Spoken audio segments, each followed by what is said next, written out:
Good morning, good afternoon, good evening, or whatever you should happen to find this. Welcome to the Quote of Arms podcast, where we talk about people's favorite tribes, what they mean to them, how they work, and how that relates to the community. So today I'm joined by... Clams, or Taylor, as my mother calls me. Awesome. Glad to have you, Clams, or Taylor, or whichever you wish to be called. I go by that moniker online, so if you see me on Commander's Herald or something, it's Clams. Awesome. Well, I'm glad that you're not clamming up today.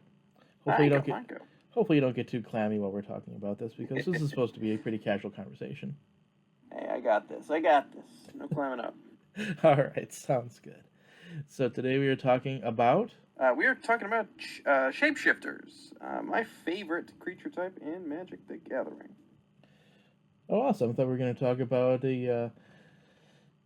clan people, but no more Alexander Clan Bell. I don't think he's I do have an Alexander Hamilton EDH deck. Don't you worry about that. Oh, man.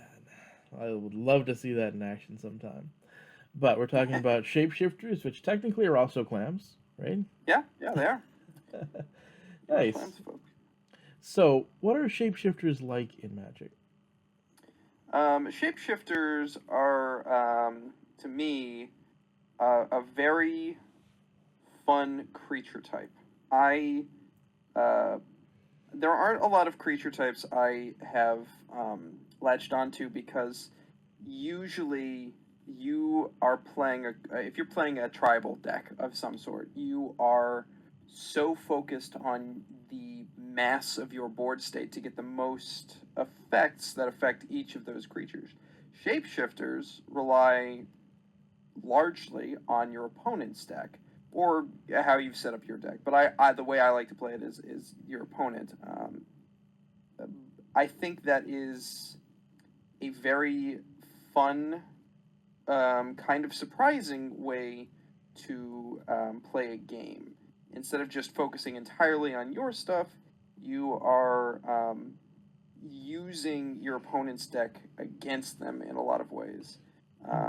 Okay, so before we get too far into that, if there's a creature that might have the subtype shapeshifter, what do shapeshifters do? Shapeshifters usually, when they come into the battlefield, take on the form of another creature on the battlefield, or another permanent in some cases. That is the most consistent thing shapeshifters have in common is ETB enters the battlefield as a copy of a target creature on either the battlefield or that you control. So shapeshifters come in, did you say as a copy? Yeah, as a copy. Okay. Let me see if that's the correct wording. Okay. So initially, that's what a lot of shapeshifters were like. They came in copying something else that was already out. Yes. There's a couple of different kinds of shapeshifters, to my knowledge. So there are the kinds that just are like doppelgangers of something that are already out. And then there are kinds that just have the changeling ability. Yes. Which are a little different.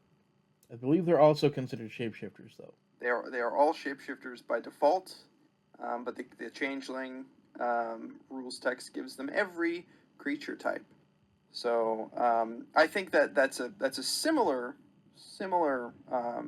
thing that now this thing's in play, and it is an elf and a scarecrow and a clanfolk, and I think that's flavorfully similar to entering the battlefield as a copy, but I think when it comes to balancing, that's a little bit more fair. If you're going to have a whole tribe of shapeshifters, their ability can't be they all come in as copies, because there's nothing to work off there. So you're talking about shapeshifters as clones. Yeah, I mean, of course, there's things like morphling and cards that fluctuate assets of their card, like power and toughness or color. There's plenty of cards like that. Morphling, Enderling, Greater Morphling. That's another class of shapeshifters, I believe. Okay. So some of them copy the form of other creatures that are already out. Yes. Some of them are able to adjust their own statistics. and some of them are just amorphous blobs that technically are considered to be different creature types. Correct. Yeah. Okay. And they all have their own niches. They all have their own decks, Yeah. and they're all equally interesting, really. Yeah. I think that design wise, they've all been designed very um, clearly, which is hard because it's when you give the design team at Magic like, oh, you're making elves, or you're making goblins. Very clear cut, and you can look at goblins from Alpha all the way up to modern day, and they all clearly are elves. Shapeshifters as a tribe are a little bit more tricky to depict visually and flavorfully in mechanics. But I think Magic has done a very good job giving character to these otherwise amorphous characters. I think mimics are as well from Shadowmoor and Eventide. So it's interesting how they keep changing what a shapeshifter is depending on the culture that they're talking about. Like one Yeah, of the more recent examples was bringing back changeling with Nordic culture. yeah. Um, I've always been a big fan of Celtic mythology, being raised by Scottish and Irish immigrants myself. But I've always been aware of the tales of changelings from different cultures. Changeling is more of a catch-all term um, in the you know uh, mystical world. Like there are things that are considered changelings in Scotland, and then there's Scandinavian, and there's African, and there's subsets German. There are changelings all around the world because it's just this sort of general idea of trickster elves or trolls that steal babies and change shapes and play tricks by pretending to be other people. Yeah, And crib swap so, is a great example. say again. Crib swap is a great example. Crib swap is a fantastic removal card, and that is literally the main theme of changelings around the world is stealing and replacing babies with something that isn't. Ooh, lovely. That I is know, quite spooky. a little spooky, but yeah. I think I I loved the changelings from Lorwyn, Hmm. and I loved them so much, and I really had settled into this sort of acceptance where we're never going to see changelings again. They're never going to bring them back. But I had hopes when they talked about Kaldheim, because I trolls in Scandinavian folktales usually take on the changeling archetype. The If you've ever seen Frozen, Hmm. the trolls in Frozen that help Anna or Elsa, I don't remember. It's been a while since I've seen the movie. Lose her memories to prevent herself from freezing everything. Those are technically Scandinavian changelings, but they're very different from African or Scottish changelings. So I had a hope, because I knew changelings as an archetype existed in Norse and Scandinavian folklore, that they would come back, and they brought them back in a very unique magic feeling way, and I Hmm. couldn't I couldn't have been happier. Awesome. So I've gone over basically the three different kinds. Um, Now we get to the like statistics and mana values. Those change around as well. True.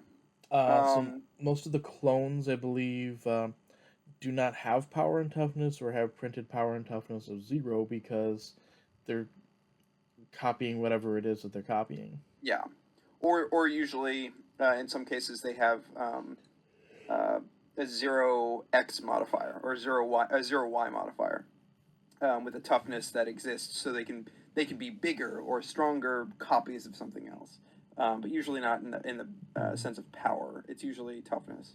But yeah, usually most shapeshifters that are clones, like Phyrexian Metamorph or Clone, are all 0/0s. Yep, and then those don't necessarily have the high statistics, but they have but they take on the statistics of whatever they're copying, which means that there isn't really a limit to how big they can be. It Right. is worth noting that it changes their base statistics, but they are not modified if the creature was modified Correct. using They just take on the new term. the core traits of the card they're copying. Yeah. Using the new term, right? They are Yes. not Yeah. modified. Yes. Yes. That exists now. So. Yep.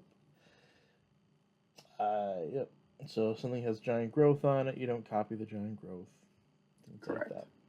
We usually have a mana value. I mean, there are a couple that are really cheap, but they'll either have a mana value of 4+ or have some sort of a negative to them. Yeah. I think the average for shapeshifters in the clone sense are 4. 4 mana, 3 or 4 mana is the go-to mana cost for most clones. And then for the morphling type of card with the list of activated abilities, those are usually 5. And then changelings vary because they're an actual class of creatures. So.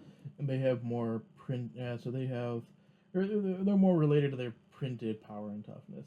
Correct. Yeah. One of the funnier stories I can think of that involves the changeling was I used to be a pro player, and one of my first major events I went to was during Shadowmoor block, and Black Green Elves was a big deck, and they had Chameleon Colossus. It was one of their star creatures. Love that card. At the time, I couldn't really afford it, or I wasn't really sure if I wanted to buy into the game enough to afford it. Sure. So I played a 5-color Elementals deck in Block Constructed with a single copy of Goat Napper in the sideboard. Wound up going 5-2, winning my last match by stealing a Chameleon Colossus with Goat Napper. That's pretty nice. You gotta grab that goat. Yep. And got a high five from one of the goats, Pat Chapin, who was at the same table. One of my favorite Magic memories. That's great. That's something that may only exist in that game you played. I don't know many people who played. That was Modern Horizons, right? No, this is okay. So Chameleon Colossus was from the Lorwyn. I think it was from Lorwyn or Morningtide. This right, but Goat Napper was from Modern Horizons. No, Goat Nap was in Modern Horizons. It's a reference. Yes. It's a reference to Goat Napper, which was from Lorwyn. Oh, okay, that makes sense. It was a goblin that could steal a goat. Right, I'm getting confused because the art on Goat Nap is a goblin riding a goat. Yeah. Yeah, that's the action that he was doing, but Goat Napper was the creature that stole it. That's funny because I don't remember a lot of goats other than changelings in Lorwyn. There was that Kithkin with Chroma that came in and made goats based on the white pips on your cards. So I remember that's like the only goat card I remember it. And Springjack pasture, I think. Oh, you're right. Yes. That's right. It's still an obscure enough reference. Like, why would you ever put that in the sideboard? Well, because it works against a card that I can't afford. It's one of the few cards that can beat me because my best removal was Shriekmaw, which is black. It's yours now. Yep. So, changelings, yeah, that you live and die by the sword with them, but there are also some really cool decks that you can make with changelings. Yes. One of the cool ones to come out of Kaldheim was Morit of the Frost. I liked Morit of the Frost when I saw it because I'm like, wow, we have 3 legendary changelings now. But I've actually never found a home for Morit of the Frost in any of my decks. So Ben Doolittle, who writes for Commander Herald, is also in my server and was frequently on my streams. He made a really cool deck that used Morit with different tribal lords, especially with Ayula. It was kind of like a Ah, gotcha. it was kind of like a Simic Ayula deck, really. You just throwing out those bears, those big snowy bears. Yeah, yeah, the deck was really cool and had some interesting synergies like that, but it was really designed around Ayula. Yeah, I see. I get that. I just don't like that line of text on Mort that says permanent you control. I don't like that Mm-hmm. rule. I think a shapeshifter should come in as anything. I think, especially since it's already, I mean, I get it. It's a strong card. It's snow. It's Mm-hmm. legendary. It's got changeling, but I think that little caveat just sort of ruins the card for me, because there have been games when it came out into standard and I was playing it in standard, because I was so excited to have changelings back. I cast it and I didn't realize that line of text was on it until it was on the Mm-hmm. battlefield, and I'm like, oh shoot, I got nothing else. I got a copy of land. Shoot.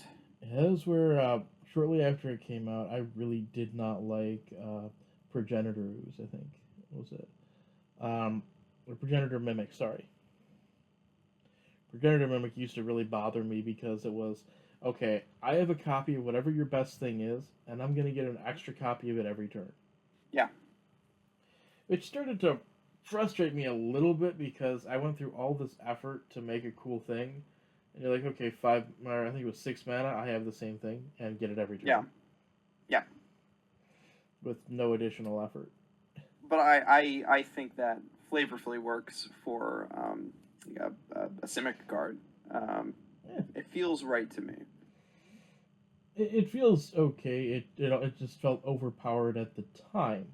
Not Sure. necessarily that it still is, but and it also subject to the legend rule, which is particularly important now because you can't just like get a Galta every turn.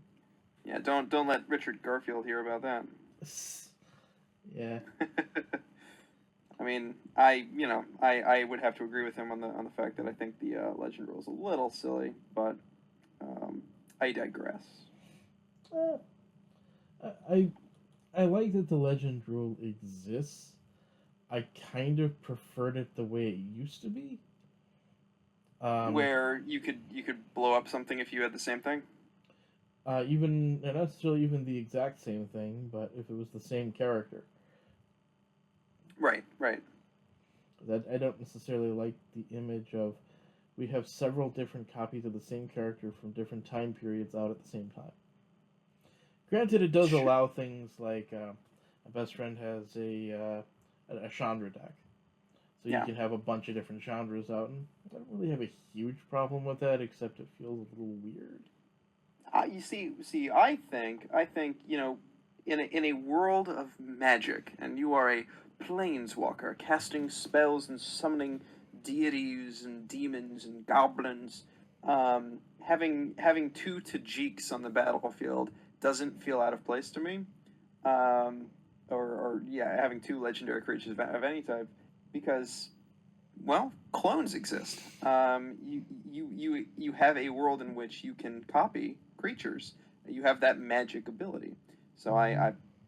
that's my 2 cents on the matter. Then I guess the question comes in: why bother with the legendary super type? I think I've heard Mark Rosewater say that it just being um, kind of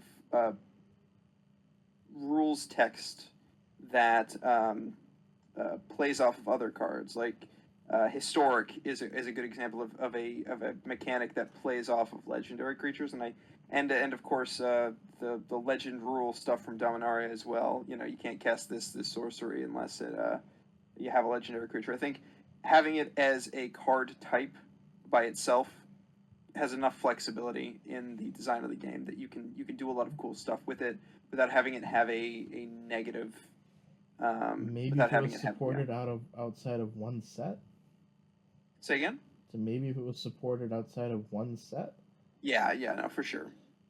But also, let me preface this with I am if I had to describe my character, my play character, I am a Vorthos, Mm-hmm. true and true.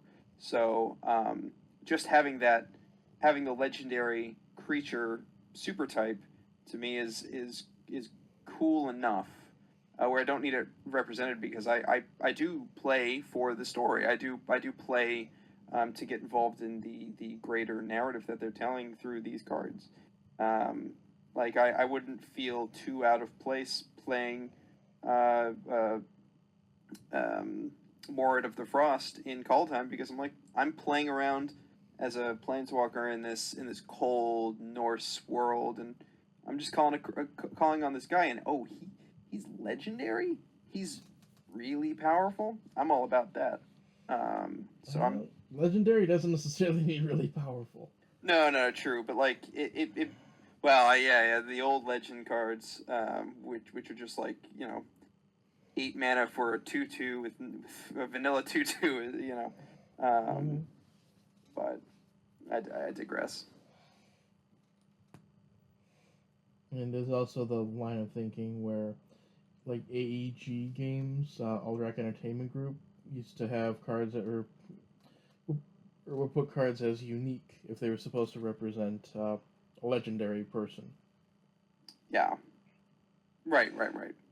But in a game where you're playing like Elder Dragon Highlander, uh, you only get one copy of a card anyways. Right. So it's not even that big of an issue in that format. Well, also Um, you can't make it seem any more unique than anything else because you only get one copy of anything. I think yeah, in something like standard or modern, having two legendary creatures out at a time causes problems with the game. In a way that like R&D would have to really they would probably struggle to balance cards like what was her name from Ikoria, the Boros one Winota, armed girl. Winota. Winota. If you had two Winotas out, nah, that would harm gameplay immeasurably. So I see it from that perspective too. Yes, however, they already have started to go around that with like Spark Double. Right. I love Spark Double. Great shapeshifter. So go into blue and you can have two Winotas. There you go. Some Jeskai Winota nonsense. Oh yeah. Just guy deck Winotas. Oy. So one of the cool things that clone decks can do is, even with the legend rule, is you can get into some really cool chains with, say, Jaruda. That was an awesome thing that I got to see actually Yeah. before the card was widely available. It was a proxy deck made with it. Yeah, that Um, that cycle with Jaruda and Spark Double is so cool. mhm. Your deck starts playing itself, and that is peak magic to me. So with Jaruda, the way that functions is you cast Jaruda, each player mills a certain number of cards, and then you can return a creature with an even mana value that was milled this way to the battlefield. If you return a clone, then you clone Jaruda, and then you go Legend Rule and get the end battlefield effect and continue going through, milling everybody until you get basically the certain setup that you want, or have gone far enough where there's nothing really to return. Uh, so my version of it that I made was actually Sultai because it took a long time for me to find a Sultai commander that I actually wanted to play. So I made Sidisi. Oh, it's DC with Garuda. Is it partner or just in the 99? Druid is the companion. Okay. Yeah, sorry, companion, not partner. Yep, that's okay. So what that deck what that deck does is while it's going through those iterations, Sidisi is seeing all the creatures going to the graveyard and is building up a zombie army. So even if I don't mill everybody, I'm able to create a giant army.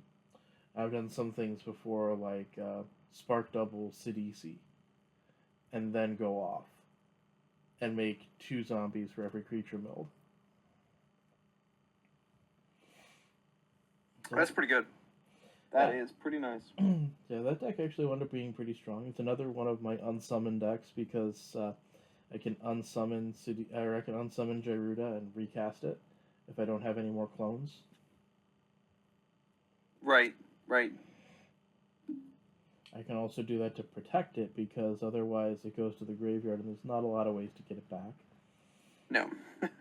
Especially since you're locked into even mana values if you're using it as a companion. There are some really cool ones though, like Dread Return. Because you're going to have a lot of spare bodies, most of which are summoning 6, so yeah, pop 3 well, of them. One of the things I like about Changelings is there's so many cards that can get specific creature types back from the graveyard. So Patriarch's Bidding was one of the originals. Say again? Patriarch's Bidding was one of the originals. Yes. It doesn't even matter what anybody else get a names. goblin back, right? It doesn't even matter what anybody names because you just get everything back anyways. And with Changelings, one of the cool decks that I've seen built with them before, because you can just play all of them you want, is Scarecrow King. Oh, yeah. Love Scarecrow King. Scarecrow King, whenever a Scarecrow comes in, blows up a permanent, right? Yep. Which is insane. I was playing with my Changeling EDH deck recently, and I dropped down Reaper King, and for 2 turns, my opponents just sort of let it sit because they just thought I was buffing my creatures or could destroy their creatures, and they didn't have many creatures in the battlefield, so they weren't too worried about it. And then I blew up someone's Temple of Malady. They were playing Golgari or something, and they were like, it was their only black source at the time, and they were like, that says permanent? Yep. That says destroy target permanent? Yeah, it does. Anytime I play a Changeling, one of your things, whatever it is, bye-bye. Love it. Yeah, I do sometimes need to check to make sure the table's okay with mass land destruction, but yeah. I guess you're right. You gotta be, it's a community game, so you gotta know what people are okay with. It's just being mindful of the audience. It doesn't mean you don't play it. It just means the people are wary of what's going on. Yeah. Maybe say something like, well, it has to destroy a permanent, so I'll leave the lands for last. Yeah. It doesn't mean I'm avoiding using mass land destruction because I'm not going to play my deck poorly just because you don't have enough permanents. Correct. Yeah. Most of the playgroups I play with are okay with mass land destruction because a lot of people I play with are combo players, and no thank you. I mean, I'm a combo player too, and if someone destroys my lands to stop me from putting off a combo, I understand why. Don't get me wrong. I would say I learned through combo as well. It's an interesting way to learn how to play the game. Like, I had no idea how aggro worked for a while. Because it's weird. I started during Champions of Kamigawa with damage on the stack, with Umezawa's Jit, and with Arcbound Ravager. I had no idea how combat worked. So I played first deck Flying Creatures. Second deck was a mill deck. It was a Cheerio combo mill deck. Okay. Then third deck was 4 Flame Jabs, 4 Cinder Pyromancers, and 52 Mountains. 52 Mountains? That was the first deck I ever built myself. Play out a Cinder Pyromancer, and then Flame Jab, and retrace it for every mountain that I have. Gotcha. So every turn, dealing a damage, and then retracing for whatever, most likely I drew a land. Yeah. Eventually, if I could get 2 Cinder Pyromancers out, there's just not much the table could do. Yeah, I mean, that's, It wasn't a brilliant deck, but it did a decent job. And then eventually I started experimenting with it and put in some blue. I put in a couple islands and put in what was it? I remember that it's a 2 mana uh, card where you flip until you get a non-land. You put Yeah. all the lands in your hand. They did that so I could get more lands for retrace. Just silly stuff like that because, uh, well, part of being a good player is if you don't understand how something works, instead of just hammering your head against it and trying it and putting in a lot of work, you try to find a way to get around what you don't know. Right. One of the reasons why I'm a combo player so much is because if you're at a disadvantage because you don't have the format knowledge or the money to uh, get to be at the same level as everybody else. Yeah. You play a really weird, obscure deck that attacks the format in a different way, so that they're at as much of a disadvantage as you are because they have For no sure. idea how to fight you. For sure. I think personally, like when 2020 happened, that catastrophe, I found myself playing a lot of standard because I couldn't play EDH, and I found myself playing it on Arena, and I got bought out of Arena fast. I was like, I don't have enough money to just pour into this so consistently. Arena, looking at you, and there was nothing I liked more than winning a game that was against a deck that had, 4 copies of a mythic that was so synergistic with their aggro style, Winota, and coming back from a near loss with a combo at the end of the game. Like, just suck it up for one more turn, get down to 2 life, and then just combo off, and like without the most expensive cards. And I do think that is good for starting players, like you're saying. Like, aggro decks can be very expensive. I was trying to build a modern Storm deck, and I'm like, I could play Modern Storm if I had a lot of money, but I could play a sillier deck for cheaper. And I think I'm always going to be on the side of just play a sillier deck for cheaper because you're having fun. You might not win all the time, but when you do something silly, and this is something I love about Magic and the social aspect of it, is if you're doing something silly, and even if you're playing against like hardcore players who have the money to spend or have been playing Magic long enough to have a good, depthful collection, they're still going to have fun seeing your combo, even if it's cheap. Because that's what Magic's about, is seeing fun interactions with this massively variable game. Like, it's genuinely beautiful, and it's something I like about EDH specifically. It's just the amount of fun nonsense you can get up to.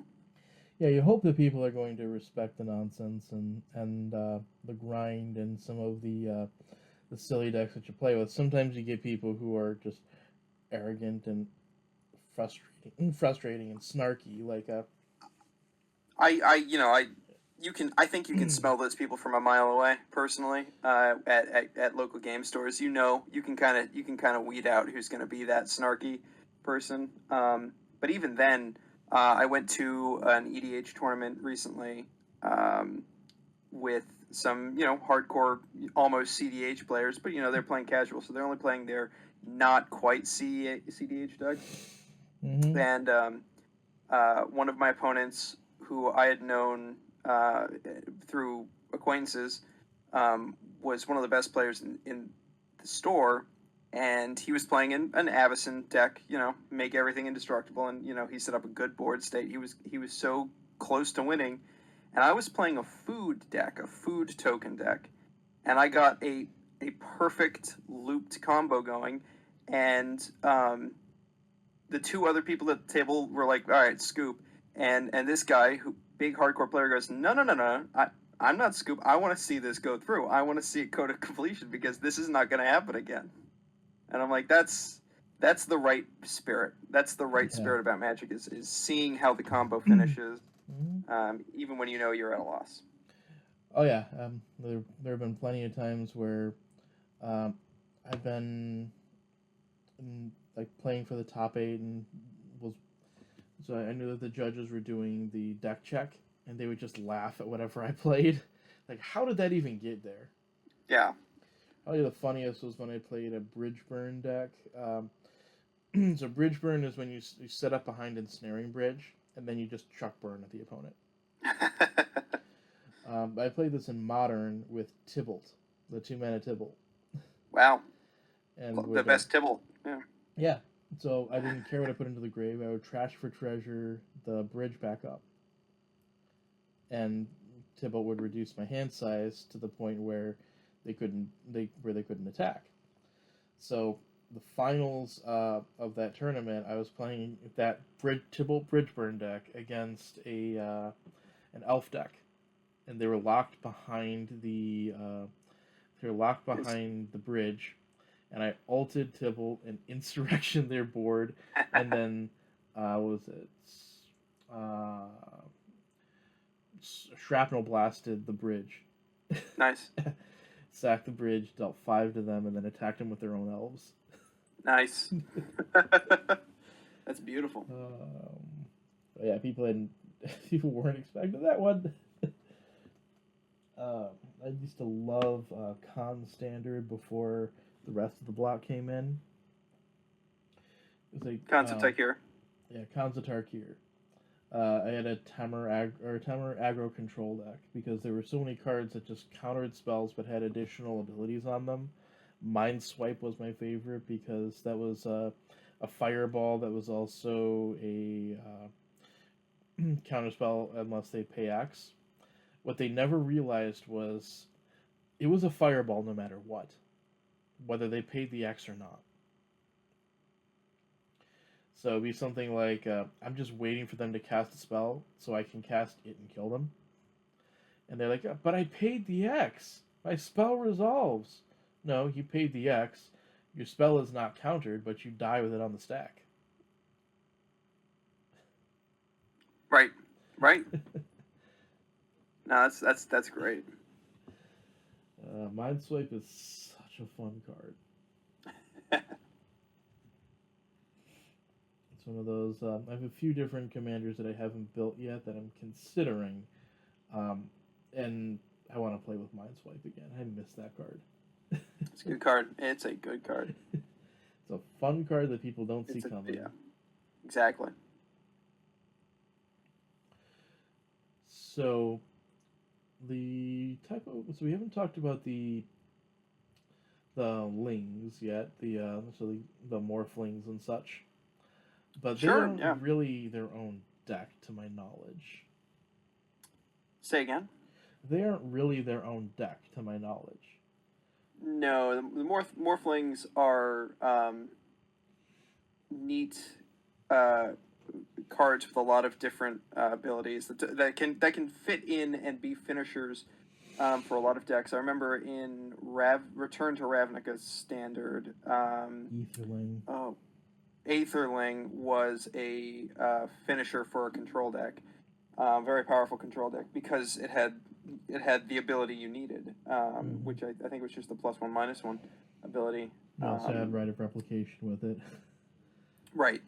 And so the morphling type cards are kind of catch-alls. They fit into a lot of decks because they have a lot of abilities. You know, one of them can have +1/+1 ability, activated ability for a blue mana, which is, you know, weird on a blue card, rare on a blue card, and then you can have, you know, one with Undying. You can grant it Undying for a turn, and like that's, you know, they can fit into a lot of decks. So they're not so much their own archetype as they are just good fixers for decks that need that little extra spice. Yeah, there's a few cool places like Experiment Crotch or Necrotic Ooze.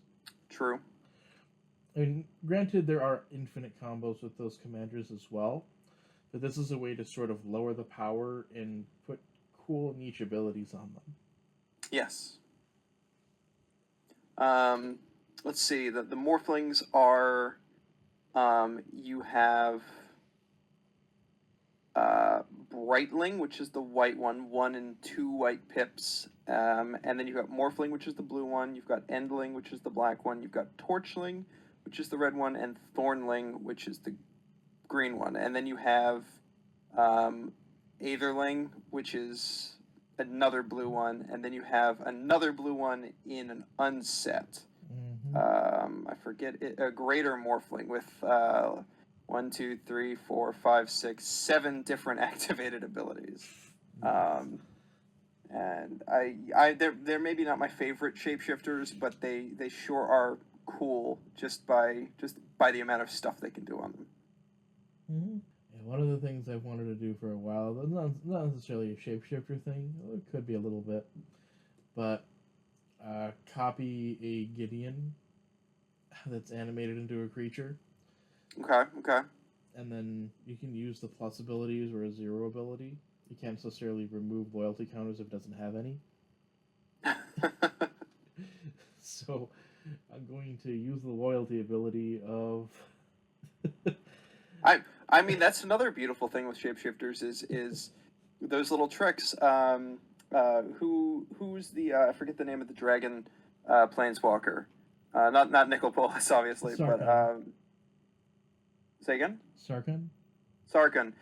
His War of the Spark ability to turn planeswalkers into creatures, and then copying them with shapeshifters and all the wacky shenanigans that you can get up to by having planeswalkers that are also creatures, and it's just the way the game stacks is just nonsense, and I love it. Yeah, that's where even as when I was doing really well for a while as a pro, my goal was never to win. It was to win like a tournament or anything like that. It was to do something I've never seen before. Yes. And I very much enjoy doing that. Oh yeah. And I think shapeshifters are a great class of creature type to do those wacky shenanigans, and as we've seen, because unlike elves and goblins, which have almost a synergistic feel throughout, the eternity of the game, shapeshifters are constantly changing. They're always different, and you're always going to be able to do something new and creative with them. On the one hand, it's always going to be a fun, exciting game. On the other hand, sometimes it's difficult to figure out exactly what a winning board state looks like if everything on your board is kind of amorphous. Right. Well, do you want to talk about some of my shapeshifter decks? Sure. For that? Absolutely. For context around that? Okay.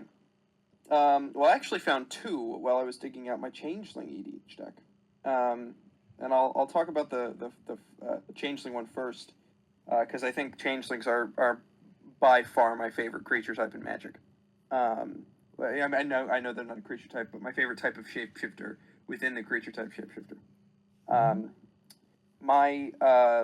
recently played this deck, and as I mentioned earlier, the Reaper King thing was a big part of that game, at least one of the games I played against that group. But it wasn't the scariest thing that happened to them in that game.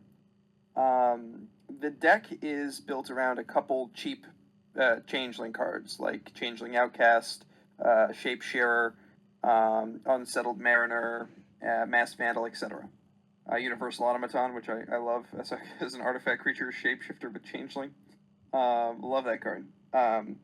It is a Morophon, the Boundless deck, but I actually never cast Morophon. I just like Morophon as the commander because it is a 5-color Changeling commander. But I never cast it because it never really ended up being important for the deck.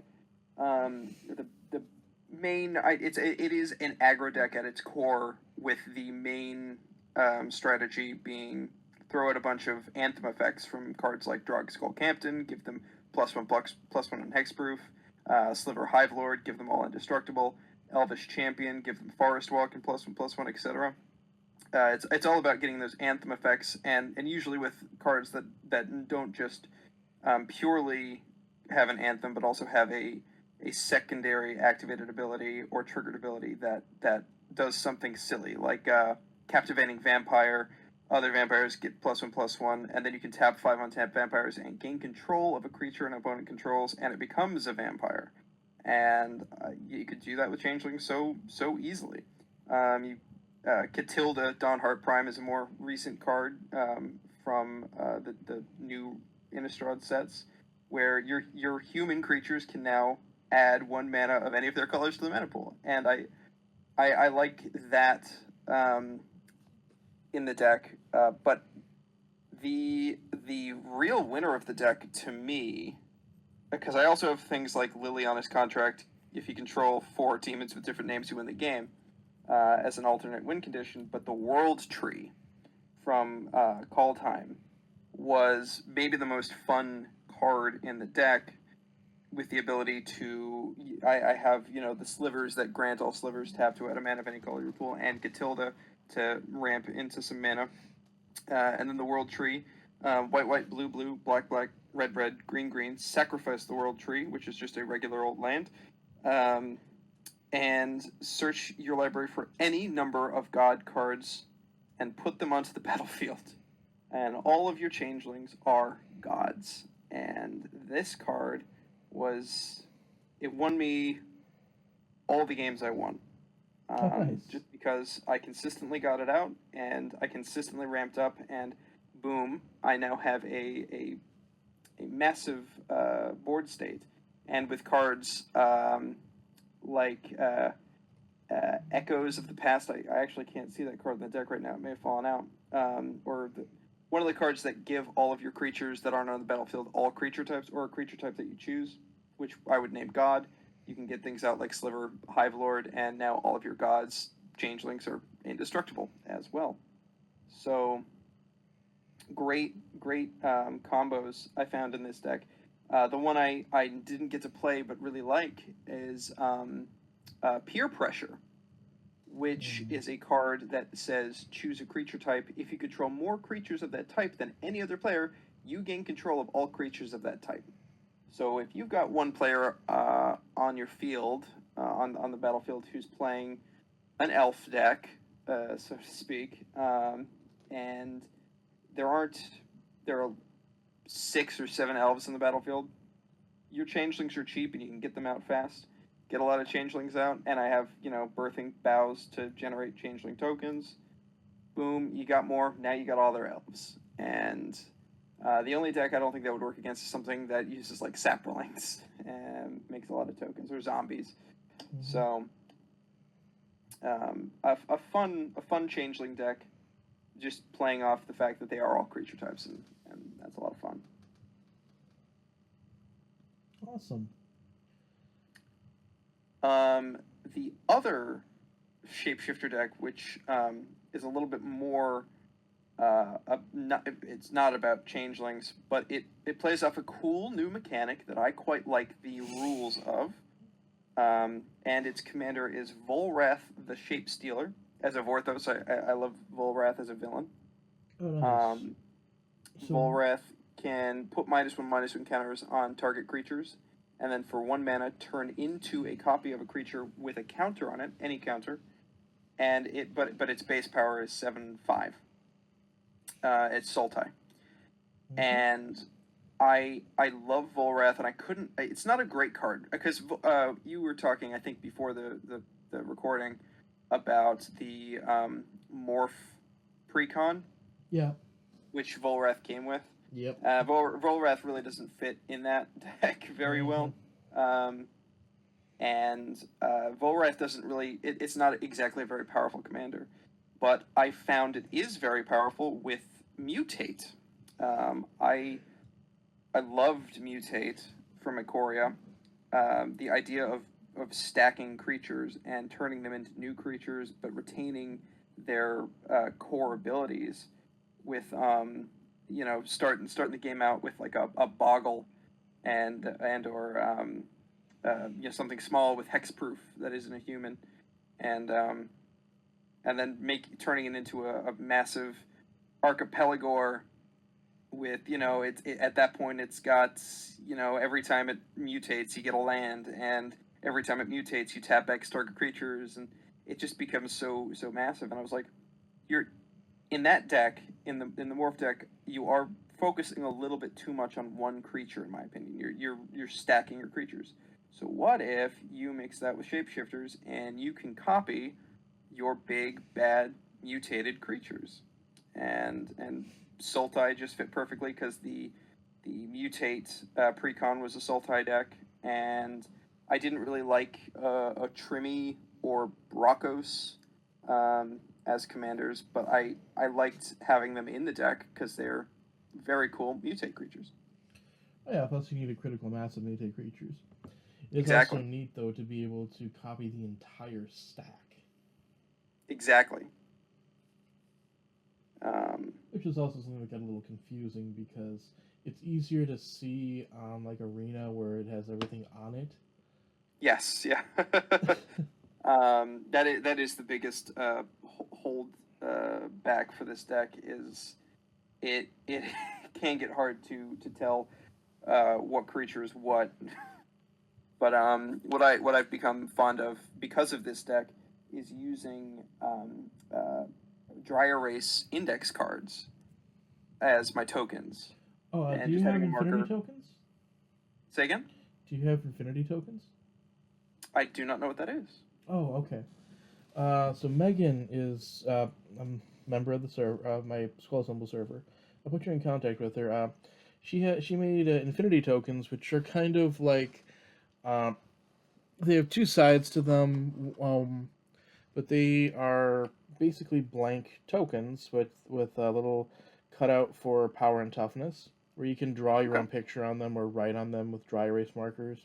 Nice. Then in the back, there's just an open one that doesn't have the power and toughness, so you can. So if there's anything you need to note, sometimes I'll even put on like if Pramacon's out, which directions people can attack. Right. But yeah, it's a cool way of representing things that otherwise are difficult to represent, Yeah, or clones, or. It's really the only way you can do that with a deck like this, where each creature is vastly different based on the mutate, who it's mutated onto, who each creature is mutated onto. So that's really stuff like that is perfect for this. I'll have to look that up. They're on Etsy, by the way. Oh, okay, cool. Yep. So I just put on the camera and showed you real quick. Oh, gotcha.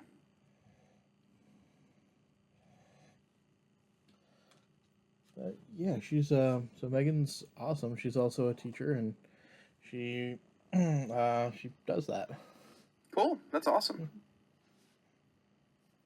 Yeah, get those if you want to play a crazy mutate shapeshifter deck. Get tokens from this Megan, and that way you can make sure your play group isn't super confused. Oh, absolutely. I'm not sure if you're on Twitter or not, but I'm gonna tag her when this goes live. Cool. I just followed you on Twitter. Oh, sweet. Oh, you did. Okay. That was you. Okay. I believe it's you. It's at Coach _J _ RO. So Taylor Thomas. Oh, sorry. Didn't mean to. No, it's I dox myself on purpose all the time. You know. Come find me. Come and find me. Okay. So speaking of which, where can people find you? If they like and if you'd like. Yeah, you could follow me on Twitter at tmadeaesthetic. I don't really post there all that frequently. I'm not really into Twitter. It's too much vitriol for me. So you can follow me on YouTube. I like my YouTube account a lot more. My account is The Greatest Show in the Galaxy. That is mostly for sketches and short comedy vignettes. I'm also part of a podcasting group called The Dukes of Gaming, also on YouTube. It's for five people from around the states with some background in game design or just enjoy gaming, talking about the news and gaming of the week. And you can find me there too. And those are really my two main socials are YouTube. Oh, apparently this was an episode. There was also an episode of Doctor Who. Okay. Yes, it was named after. Good on you. That's no, awesome. Most people don't get that. no, I Yeah, literally just looked it up to try to find you. Oh, gotcha. Yeah, most people when they find out, like they'll type in the greatest show in the galaxy and see an episode of Doctor Who and go, "Is that what it's named after?" I'm like, "Yeah, yeah, it is." Because I wanted it to be more focused on Doctor Who when I first started the channel, but I quickly diverted away from that. But I think the name "The Greatest Show in the Galaxy" fits for like a catch-all, YouTube channel. Yes. It does make it a little bit harder to find, though. That's true. It's a long name. Oh, no, there's that, and everything that comes up on YouTube goes to Doctor Who. That's true. But if you sort by profile, I'm usually the top one, so. Okay. Yeah, mine on YouTube is bit.ly/unsummoned Right now it's mostly gameplay VODs, but I am working on putting some other content on there. So including these podcasts. Nice. So I have a visual to go along with them, thumbnails and such. The whole kit and caboodle. Yep, I'll take a little bit of work still to get that ready, but gotcha. It is basically the future of me in content creation because streaming is just way too draining right now with 4 jobs. Oh yeah, streaming's not great. It's a lot. Mm-hmm. I've found in my podcast due to gaming, we've struggled to get into the groove of streaming, but luckily there's 5 of us, so being able to kind of take one person can stream one day, one person can stream the next, and then we stream our show. And a little fun thing about Twitch is that you can re-air old material and kind of make it into a quasi TV channel.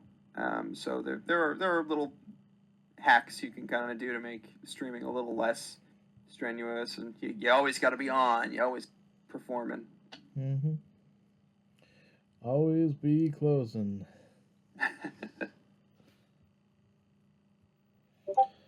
That's at least what it seemed like when I worked in restaurants. Anyways.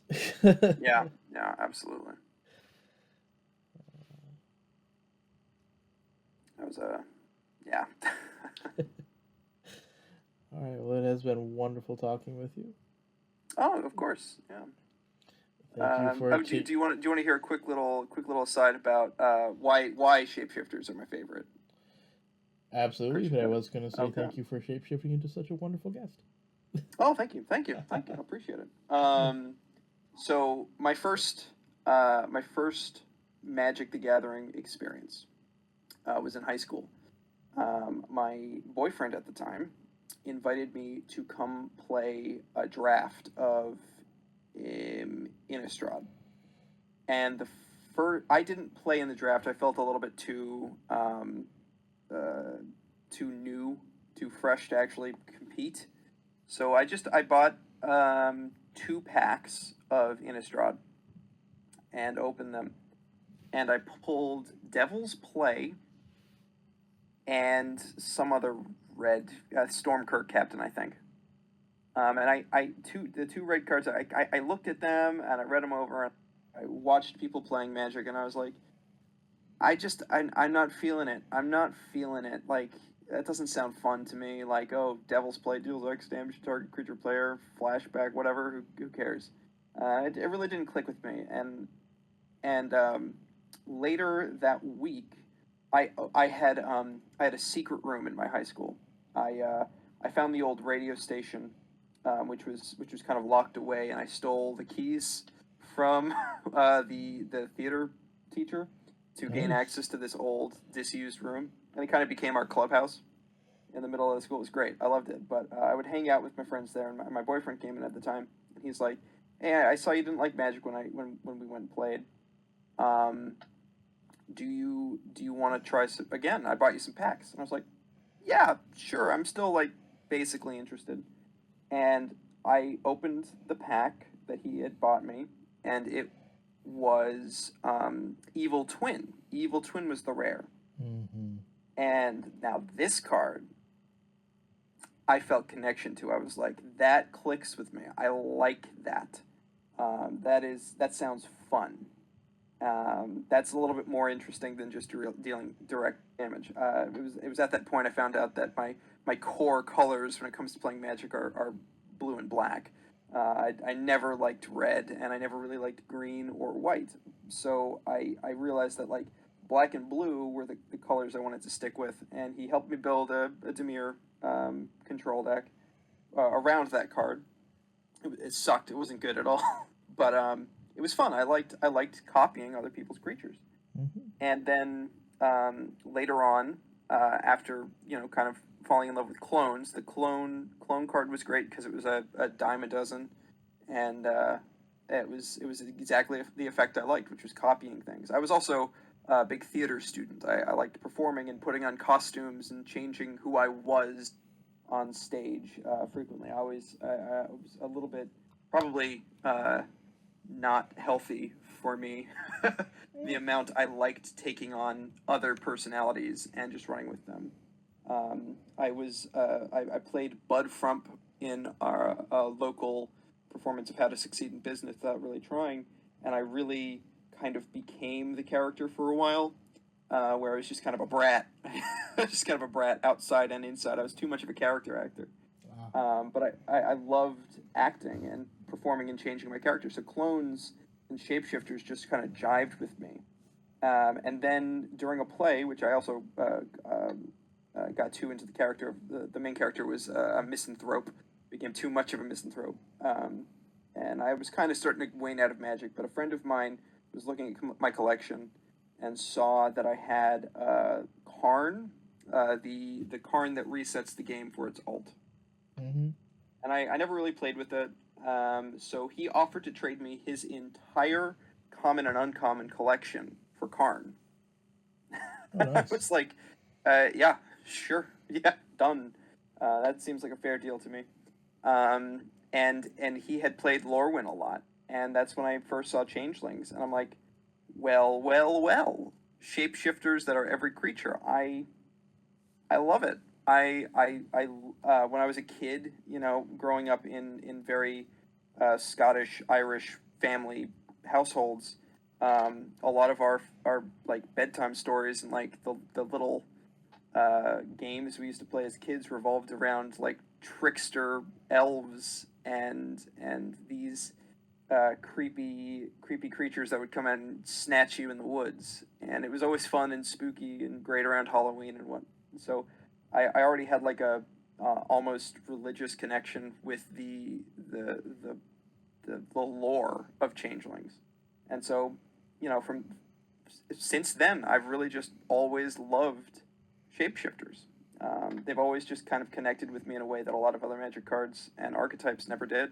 So, of course, I've branched out more now, the more well-versed in the game I get. But Mm-hmm. at my core, shapeshifters all the way, baby. Awesome.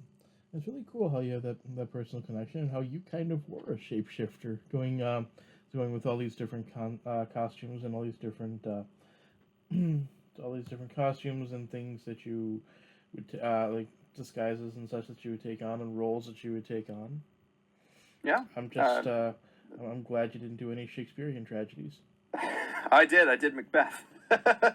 Okay, well, thank you for not doing method I on played that. Banquo, so it wasn't like I wasn't Macbeth. So luckily Okay, Banquo good. was just some cheeky friend, Good. Thank you for not going method on that.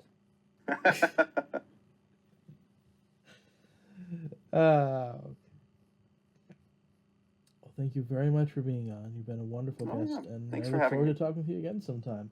If there's Yeah, me another too. trap you ever want to talk about, I'll use. I'm going to be continuing doing this for a while. I'm hoping, because I really like Cool. this.